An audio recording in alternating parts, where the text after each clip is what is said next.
ஜென்ரலா வாக் அப்படின்னா நடத்தல் அப்படின்னு பொருள்படும். ஸோ எல்லா விதமான நடைக்கும் இந்த வாக் அப்படின்றத பயன்படுத்தலாமா? நிச்சயமாக இல்லை. ஸோ வெவ்வேறு விதமான நடை இருக்கு, அதுக்கு வெவ்வேறு விதமான வேர்டை தான் நாங்கள் பயன்படுத்தணும். அப்படி என்னென்ன வேர்டை பயன்படுத்தலாம் அப்படின்றத இந்த வீடியோவில் நாங்கள் டீட்டெயிலாக பார்ப்போம்.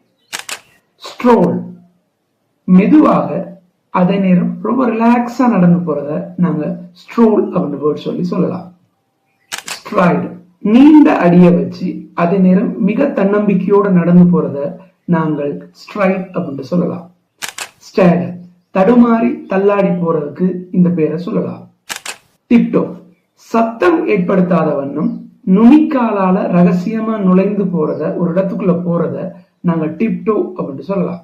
மாஸ், மிகத்தன்மையுடன் ஒரு தாளல் லயத்தோட நடந்து போறதுக்கு இந்த பெயர் பொருந்தும். ஷஃபிள், நடக்கும்போது நம்மளோட பாதம் இந்த தரையை தேய்த்து கொண்டு நடக்கிற விதத்தை நாங்க இந்த பெயர் கொண்டு சொல்லலாம். லிம்ப், வலி அல்லது நோய் காரணமாக நொண்டி கொண்டு நடத்தல நாங்க இப்படி சொல்லலாம்.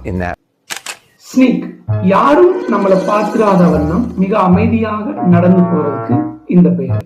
வாண்டர், எந்த திசையில போறோம் அப்படின்னு எந்த நோக்கமும் இல்லாம அப்படியே திரிதல், அதாவது அலைந்து திரிதலுக்கு இந்த பெயர்.